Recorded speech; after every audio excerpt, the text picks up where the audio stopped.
جہانگیر جدون صاحب کے پاس جانا چاہوں گا. جی جہانگیر جدون صاحب, یہ استبدال کتنا جسٹیفائی ہے کہ الیکشن کمیشن دراصل ہمیں انتخابات کی دوڑ سے باہر رکھنا چاہتی ہے. اس کی بیسک ڈومین ہے کہ الیکشن کا انعقاد کرائے.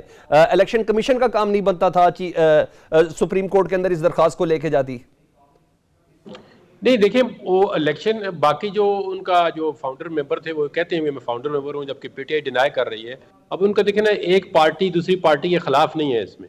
کسی نہ پیپلز پارٹی نے, نہ پی ایم ایل این نے, نہ کسی جے یو ایف نے, کسی پارٹی نے یہ نہیں کہا کہ پی ٹی آئی کے انٹرا پارٹی الیکشن غلط ہیں, ان کو الیکشن سے باہر کر دیں. ان کے خلاف کوئی پارٹی نہیں ہے.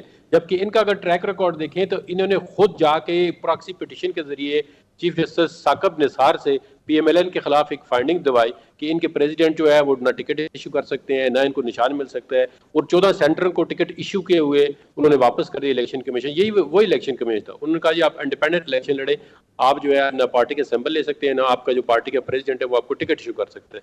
یہ انہوں نے خود اپنے لیے مائنز بنائی ہیں. اب دیکھیں نا, کوئی بھی پارٹی ہے کانسٹیٹیوشن بناتی ہے تو اس پہ عمل کرنا اس پارٹی کا انٹرنل میٹر ہے, اس کو پارٹی کو کرنا چاہیے. لیکن اگر آج سپریم کورٹ کوئی ایسی فائنڈنگ دے دیتی ہے کہ جی انٹرا پارٹی الیکشن کو الیکشن کمیشن دیکھ سکتا ہے, کہ میری نظر میں وہ دوسری پارٹیوں کے لیے بھی بڑا ڈیمیجنگ ہو جائے گا. کہ جس وقت الیکشن کمیشن پھر چاہے گا کسی پارٹی کو سائڈ لائن کرنا یا اس سے سمبل لینا, تو یہ بہت ایزی ہو جائے گا الیکشن کمیشن کے لیے. کیونکہ جس طرح الیکشن کمیشن جس طرح کوئی فائنڈنگ آ جاتی ہے سپریم کورٹ سے, یہ الٹیمیٹ کورٹ ہے, تو پھر بڑا مشکل ہو جائے گا پارٹیوں کے لیے اس طرح کا الیکشن کرانا بھی. اور جب الیکشن کمیشن چاہے گا پھر اسمبل جو ہے وہ لے لے گا اس سے. ٹھیک ہے جہانگیر صاحب, اس سے پہلے دیکھیں ایک جو ریزائن تھا وہ تو اپنا ریلی, کیونکہ اس کی کاروائی جو ہے پروسیڈنگ ہو رہی تھی سپریم جوڈیشل کونسل میں آرٹیکل 209, تو اس میں آج ایک بڑا مطلب ایک پریسیڈنٹ سیٹ ہو گیا ہے کہ کوئی اگر پہلے تو اس طرح ہوتا تھا کہ کسی جج کے خلاف اگر کاروائی ہوتی ہے تو وہ اس کو ایک آپشن دی جاتی تھی کہ آپ ریزائن کر دیں. تو ریزائن سے یہ ہوتا تھا کہ ان کے جو مراد تھی, ان کی جو پینشن تھی, ان کے جو باقی جو ڈرائیور اور باقی جو مراد ہوتی ہیں وہ ان کو مل جاتی تھی سرکاری, جس طرح بجلی, گیس اور جو بھی ہیں یوٹیلیٹیز وغیرہ. تو ابھی کیونکہ یہ جتنے بھی جج جو ہیں وہ چاہے تنخواہیں لیتے ہیں, چاہے وہ پینشن لیتے ہیں, چاہے وہ مراد لیتے ہیں, تو یہ ٹیکس پیئر منی ہے. یہ کسی کے دیکھیں نا کوئی ایسا چیز نہیں ہے کہ باہر سے کوئی پیسے لے آئے.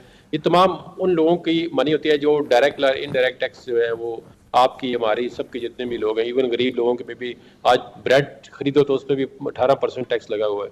تو ان کے بھی مطلب پیسے ہوتے ہیں. تو اب کیونکہ سوشل میڈیا پہ بھی شور تھا, باقی بھی لوگوں نے کہا جی اس طرح تو نہیں ہو سکتا کہ ایک جج جو ہے وہ کرپشن کر کے اور جب اس پہ کیس چلنے شروع ہو جائے تو وہ جا کے کہ جی میں ابھی ریزائن کر کے گھر جا رہا ہوں, تو پھر اس کو ساری پینشن بھی 10 لاکھ روپے مہینہ میں ملتا رہے.